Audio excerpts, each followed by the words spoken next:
আসসালামু আলাইকুম। আমি শাহাবুদ্দিন আহমেদ, স্বত্বাধিকারী এসএল এগ্রো। আমি বর্তমানে আছি আমার মিষ্টি কুমড়ার একটি প্রজেক্টে।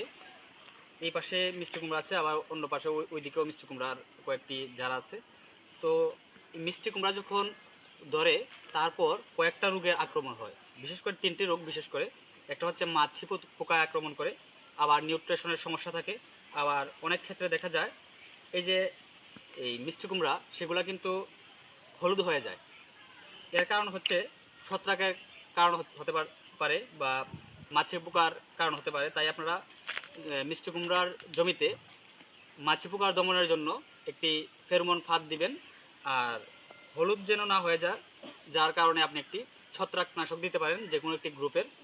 আর মিষ্টি কুমড়া ধরার পর দেখা যায় গাছের মধ্যে বিভিন্ন নিউট্রিশনের সমস্যা থাকে, পুষ্টিগুণের অভাব থাকে, যার ফলে মিষ্টি কুমড়া হলুদ হয়ে যায়, ঝরে পড়ে যায়। আপনারা এই 3টি সমস্যা যদি দূর করতে পারেন, তাহলে মিষ্টি কুমড়ার সঠিক ফলাফল পাবেন। এই যে দেখুন, এখানে মাশাআল্লাহ অনেক বড় একটি মিষ্টি কুমড়া ধরেছে, শুধু একটা না। এই জারের মধ্যে আপনাদেরকে যদি দেখাই, আমি এখানে প্রায় 20 থেকে 25টা আছে।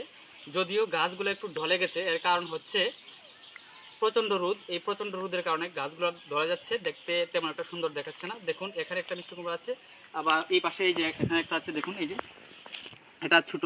বিশেষ করে এই ছোটোগুলাতেই কিন্তু বেশি পোকায় আক্রমণ করে, সবচেয়ে বেশি আক্রমণ হয় এবং ছত্রাকেও অ্যাটাক করে এই গাছ, এই মিষ্টি কুমড়াগুলোতে। আর বিশেষ করে নিউট্রিশনের যদি সমস্যা থাকে, সেই ক্ষেত্রেও কিন্তু গাছও হলুদ হয়ে যায়। তো মিষ্টি কুমড়ার এই সঠিক ফলাফল পেতে, অধিক ফলন পেতে আপনারা এই 3টা রোগ থেকে আপনারা অবশ্যই বাঁচতে হবে।